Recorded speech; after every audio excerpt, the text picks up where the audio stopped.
Hey guys, welcome back to the channel. This is a quicker video, not so much a review, but this is Astro's Playroom on the PS5, and I'm going to tell you exactly why you should not overlook this game.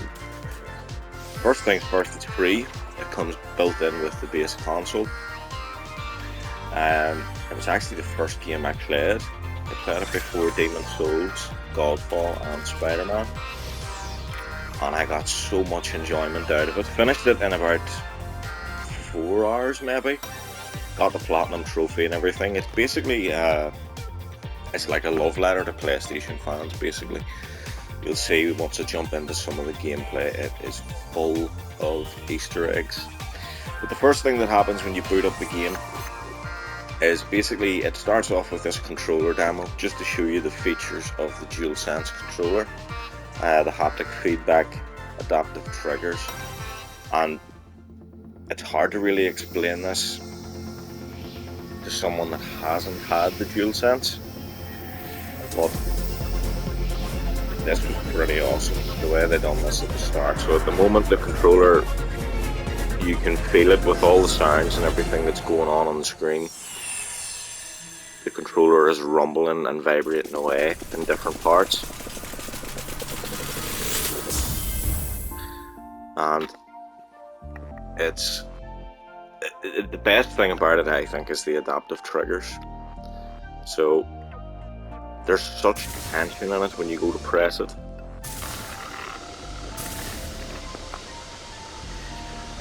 And also, the game is so well actually done. When you think about it, it is just really a demo for the DualSense to start off with, but it becomes a little bit more than that. Adaptive triggers, yes. Next, touchpad, we know what that's all about.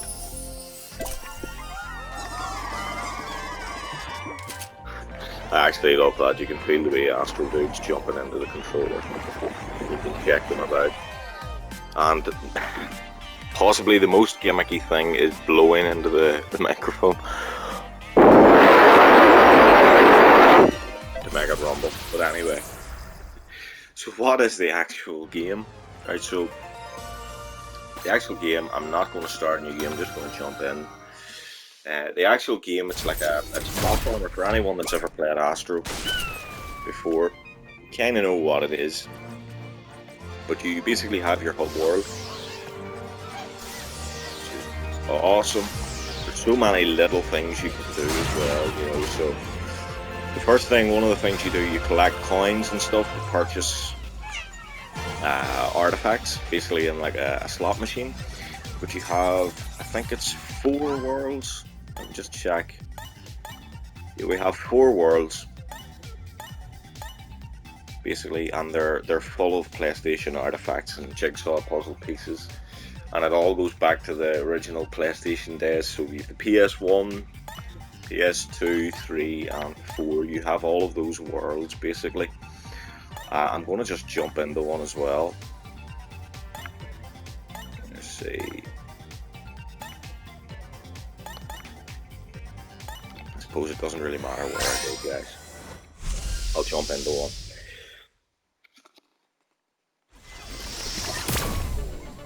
Oh, here we go. In terms of how it plays quite a lot like Super Mario.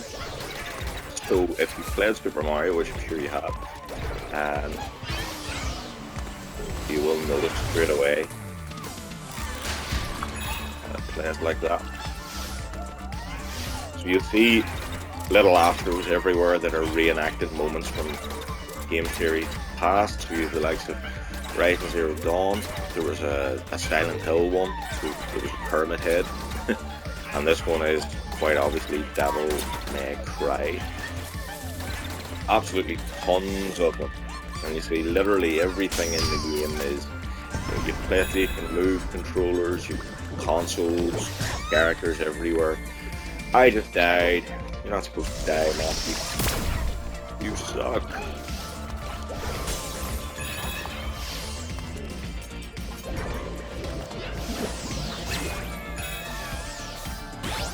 It's been a little while from it, better.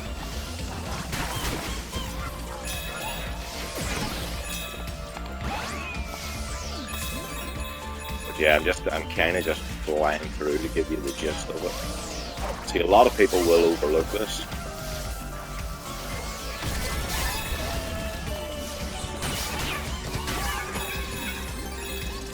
Hey, buddy.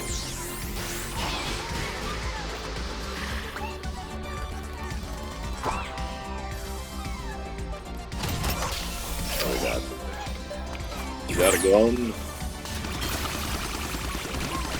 And that does really show off the adaptive trigger. The trigger itself is rattling under my finger, which is pretty damn awesome. I can't wait to see what more they can do with this controller. It is by far the best controller Sony have done. That's always been their, I don't want to say their downfall, but I've always preferred Microsoft and even Nintendo's controllers, apart from the N64, because that was just, you know, nobody wants to control a game like a fucking spaceship.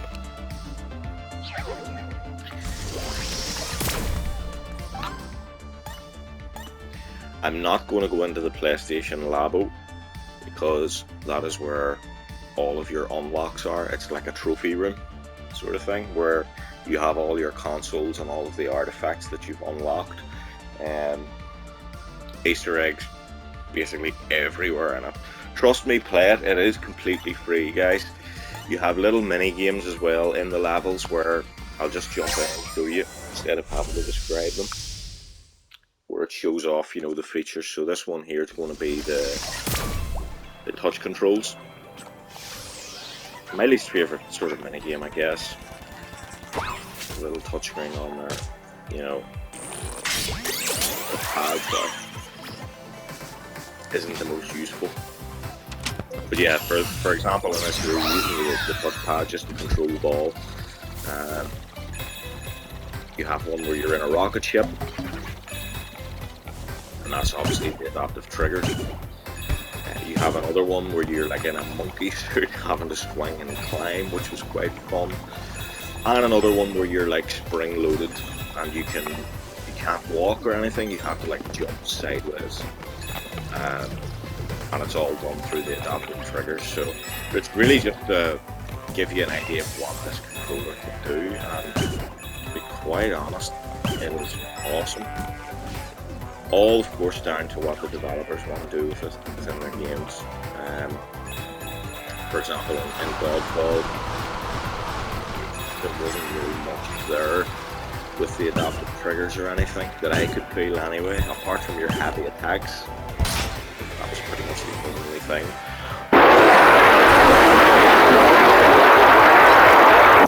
That's another useless feature as well.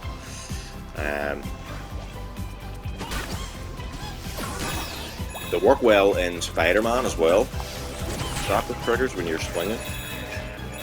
So I think it really does just depend on what the developer wants to do with it. Honestly, I don't know if they're going to incorporate it much into their games. It could be something that they do for a little while at the start, and then we find that as the generation progresses, kind of, you know, becomes forgotten about, a bit like the 6-axis, which would be a shame because this could be game changing. And I don't say that lightly. It's not as gimmicky as you might think. You really do need to pick it up and try it yourself to see what I'm talking about.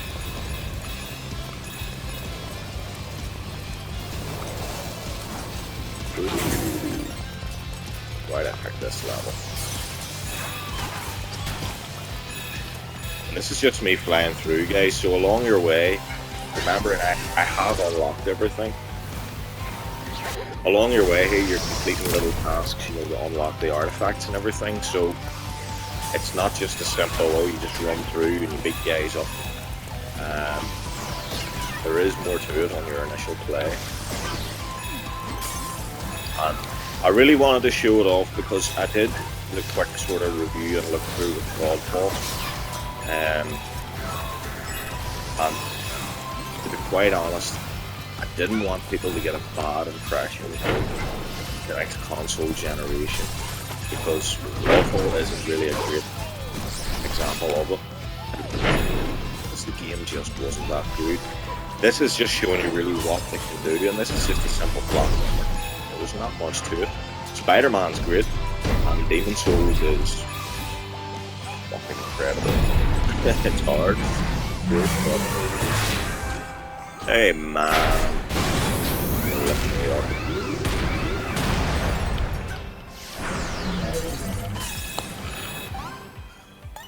Another thing you have the network speedruns. Where they're going to give you, basically you have the 4 sort of mission or map areas where you can do a speed run through, only a couple of minutes long each. But pretty fun if you want to test your times, and on the world ranking I'm 88,000. Oh wow. Yes, you also have these. That's the monkey I was talking about. It's pretty damn fun when you're doing the climbing. I'll show you this guy as well. This is like the spring-loaded one.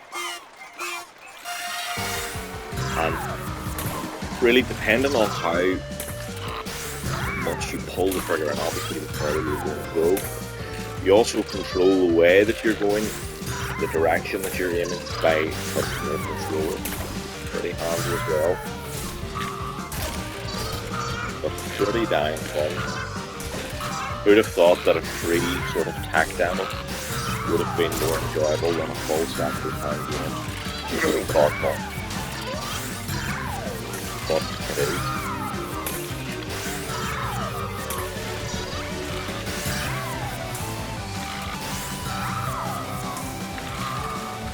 Getting stuck.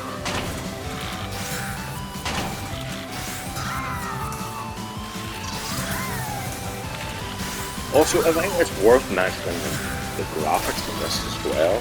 I know they're very cartoony and, you know, some would say childish, I guess.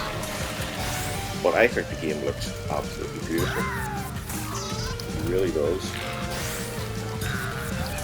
Anyway guys, I am literally about to stream.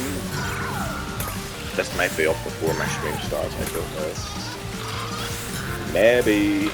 But I am going to stream here today, so it's probably going to be Visage Part 3. So, thanks for watching. If you do pick up a PS5, do not overlook this game. Another thing that I didn't mention is how bloody good the music is. I'm not into that style of music, but I found it to be so fitting for the game. It was quite awesome. Anyway guys, I will hopefully see you with Visage.